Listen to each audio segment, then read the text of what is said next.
Crise, crise, crise. Ninguém para de falar nisso. Acontece que com tantas notícias misturamos dois problemas, o econômico e o fiscal.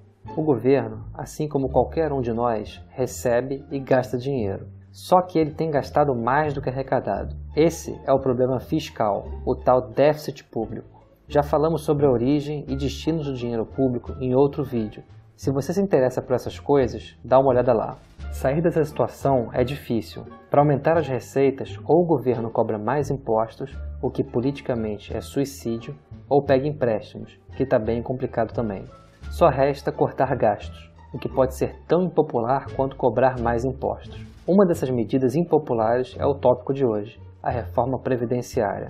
Antes de entrar nos detalhes, vale lembrar que quando todo esse conceito de previdência social não existia, quem não tinha mais como trabalhar ou ficasse doente, não ganhava nada. Idosos no mundo inteiro dependiam do sustento dos filhos. Se não tivessem filhos, já era. O primeiro sistema previdenciário amplo, similar aos de hoje, surgiu na Alemanha, no final do século XIX, e só foi implantado porque o governo estava se borrando de medo de uma revolução socialista.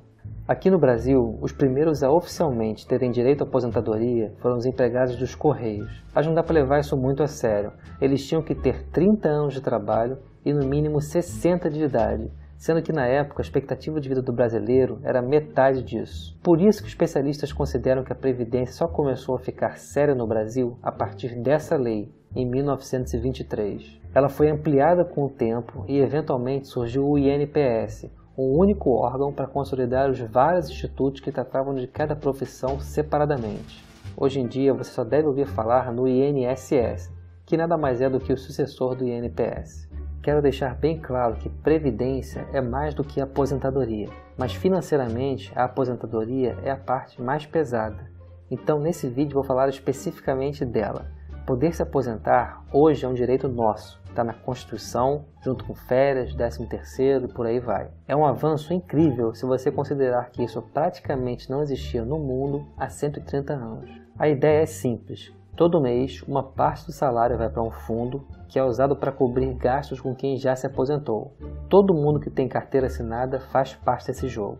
Se faltar dinheiro no fundo, o governo tem que complementar. Isso é déficit público na veia e tem acontecido direto. São vários os fatores que fazem a Previdência ser deficitária. O assunto é polêmico e, infelizmente, politizado.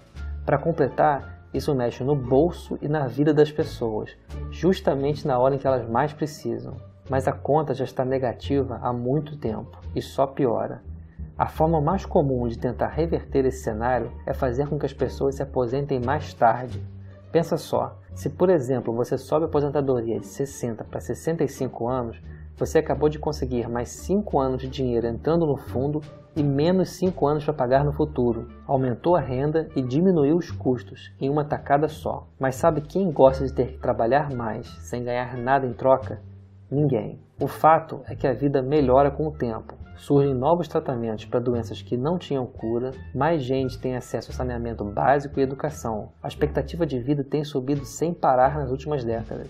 Essas são ótimas notícias. Quem não quer viver muitos anos cheios de saúde? Só que para a Previdência, isso significa mais gente tirando dinheiro do fundo por mais tempo. Se as regras do jogo não forem atualizadas para refletir a nova cara da sociedade, já era. A conta não fecha. É aí que entram reformas previdenciárias. Você vai ouvir falar muito nisso ainda. Não tem como fugir. Mais dinheiro tem que entrar aqui e menos tem que sair. Nada disso é novidade. Já passamos por várias reformas. Todos os governos, não importa o partido, mexeram nas regras do jogo. E, em geral, as medidas são impopulares mesmo. Não tem muito jeito. Itamar Franco, em 93, mudou a previdência do setor público. Ao invés de contar o tempo de trabalho, mudou para o tempo de contribuição para o fundo. Em outras palavras, não interessa quanto tempo você trabalhou, interessa quanto tempo você jogou dinheiro aqui. Na prática, isso atrasa a aposentadoria das pessoas, principalmente quem trabalhou muitos anos na informalidade. Impopular? Totalmente, mas fazia sentido do ponto de vista econômico. Fernando Henrique Cardoso fez uma reforma mais impopular ainda. Foram anos em discussão, com forte oposição. Uma das disputas foi tão apertada que acabou derrotada por literalmente um voto. A ideia, e isso foi há quase 20 anos, era estabelecer idades mínimas para aposentadoria. O governo precisava de 308 votos, ficou faltando um, sendo que esse deputado da base aliada se confundiu e votou errado. Outra curiosidade é que nessa época Michel Temer era deputado. Mais que isso, ele era presidente da Câmara. Na época, ele preferiu não votar nem a favor nem contra. O voto dele poderia ter feito toda a diferença. Agora, como presidente, a reforma que ele mesmo deve propor provavelmente vai tentar de novo implantar idades mínimas. A vida dá voltas, né? Mas voltando ao Fernando Henrique, independente desse ponto específico que não emplacou, ele ampliou o que Itamar fez e estipulou idades mínimas para aposentadoria de servidores públicos. O tempo de contribuição para o fundo passou a valer para todo mundo, além de vários outros detalhes. Foi no governo FHC que surgiu também o complicado fator previdenciário, uma fórmula que, adivinhe, servia para tentar incentivar as pessoas a se aposentar mais tarde. Lula, assim como os outros dois, também mexeu na Previdência. Apesar de ter feito oposição às mudanças de FHC, ele seguiu a mesma linha e aumentou as exigências para a aposentadoria de servidores públicos. Como sempre, coisas impopulares. Deu até pancadaria na frente do Congresso. Ironicamente, a reforma foi aprovada com o apoio de boa parte da oposição. Aliás, Lula teve muita resistência dentro do seu próprio partido. Tanto é que teve gente expulsa do PT porque foi contra a reforma. Ah, outra curiosidade. Lembra do Mensalão? Aquele escândalo onde parlamentares ganhavam propina para apoiar o governo em votações difíceis? Pois é, nessa época ninguém sabia ainda, porque o escândalo só foi estourar 2 anos depois. Mas a votação dessa reforma foi uma onde alguns votos foram comprados. Mas isso é história para outro dia.